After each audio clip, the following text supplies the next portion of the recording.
So it's mid-season of Season 7 now, and with the mid-season comes every mid-season patch. Mid-season patches aren't really, that eventful, really, but oh my god, the patch that we've recently gotten is crazy. There's nerfs, there's buffs, but the support role has been hurt. Every single support hero in this patch has been nerfed. Well, except Zenyatta, he gets a bit of like buffs. But now, I'm not here to talk about how terrible the support changes are or how good the support changes are. That's not why I'm here. I'm here to talk about why nerfing every support into the ground is a bad idea. Let me explain. Ever since the transition from Overwatch 1 to Overwatch 2, some heroes have proven to be way too powerful for Overwatch 2. Like the snipers, especially, there being one tank. Now you just focus everything into one tank and tanks just, die. It's miserable playing tank. I'll highlight that. It's miserable playing tank because you die very quickly and you deal with a lot of BS. It's because of the heroes that tanks have to go up against. A solid counter is Bastion, damage boost, Zenyatta, animate, sleep. As a tank, you're really going through it. Even with two supports on one tank, you can still die a very horrible death if cards by the enemy team are played right. Now, before I get into this, after hearing a bunch of other people's opinions and their thoughts and how the Overwatch community complains about supports, I think that this nerf is kind of warranted, especially with Zenyatta, someone who has been, the front line of support complaint, okay, besides Mercy, since day one. His Discord is very OP, he could reapply it instantly, but now that's not the case, and I think that's good. It gives Zenyatta players an actual thought process of like,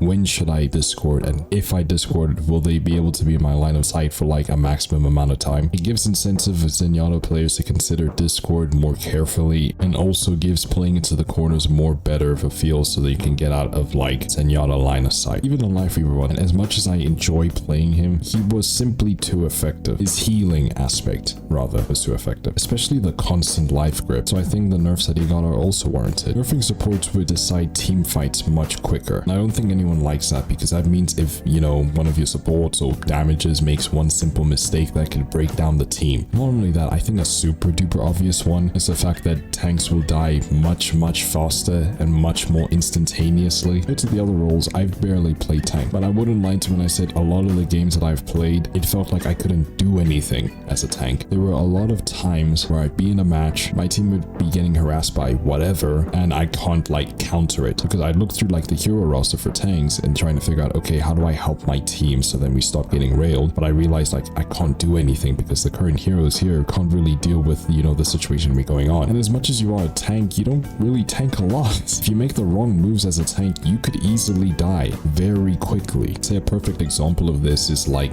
Winston, Reinhardt, types of heroes that have to be in close quarters in order to be able to do anything. And also heroes that are easily counterable. Bastion is such a solid counter to like almost anything. Bastion can melt Winston's shield, Bastion can melt Reinhardt's shield, and oh my god, if you pair damage boost and Zen Discord with that, dude, oh my god, you'd be gone in T-2 seconds, even though that's not really a good matchup and you barely see that. Just in theory, that is crazy. I remember when I played support on comp and there was a Bastion, I would almost always go Mercy just for the damage boost because I know Bastion's turret mode is insane like that. So the repercussions of just nerfing supports is basically that tanks die faster and therefore tanks will complain more about how miserable tanks is to play. I don't want to say support is overpowered. I don't think it is, or at least I don't think healing necessarily is overpowered. I do think it is a bit too good, but it really does depend. In the case of what I'm trying to say, you can nerf supports a little more. Like over here for Bab's Immortality Field, the health decreased from 150 to 125. Honestly, they can just decrease it all the way to 100. I think that's fair, honestly. Leave the cooldown at 25 seconds, sure, but decrease the health, to 100. I think that would be cool. Anna, I believe, doesn't need further,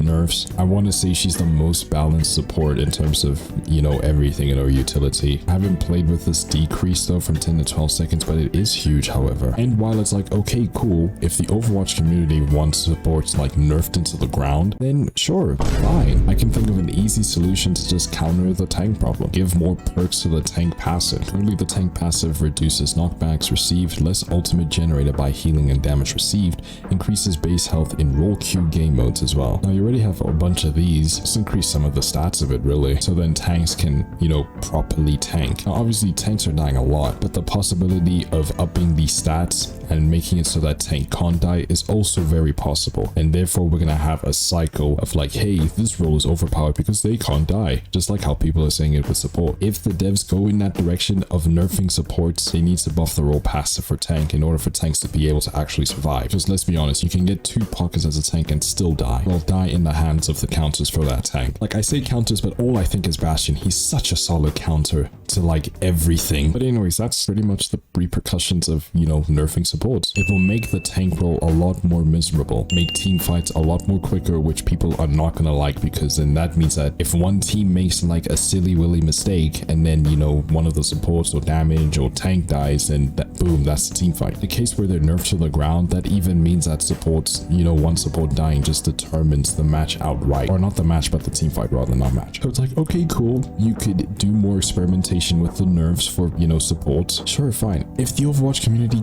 wants that, fine, but for the sake of tank, just buff the passive. Now it's going to be really hard to figure out because, you know, the tank passive applies to all tanks and we have all these different tanks. If they're going to go the way to nerf supports and the amount of healing that they do, and the only solution that I can think of to compensate for tanks being able to survive team fights is to buff their passive. However, for now, I will say W patch. The Life Weaver one, very interesting. Like the hole can no longer be reapplied to the same target for 7 seconds after the effect has been removed. I think it's cool. I think they could actually up it to 10 seconds. But like I said, I haven't played, so I don't know if, you know, if it's like, ooh, okay, that's a little too much. You guys can decrease the time. But, you know, just based off theory, I think they can honestly increase it to 10 seconds. Yeah, that's really all I have to say. So if you have enjoyed this video, then please do leave a like. That'd be greatly appreciated if you do want to, of course. And also, if you're going to check out my other videos or pause streams or whatever the case may be, then please do subscribe. That'd be greatly appreciated if you do want to, of course. What do you think about the recent patch notes? Do you like it? Do you hate it? What about it do you like? What about it do you hate? Do you agree with what I said? If yes, why? And if no, why not? Let me know. Anything you say, I'll check it out in the comments below. I do have a Twitter and an Instagram where I'm pretty active on. I do have a goal of trying to ratio Mr. Beast over there on Twitter, and in order to do that, I'm going to need more followers over there, and in order to get more followers over there, I'm going to need more subscribers over here, so you know exactly what to do. And you know what it is, guys.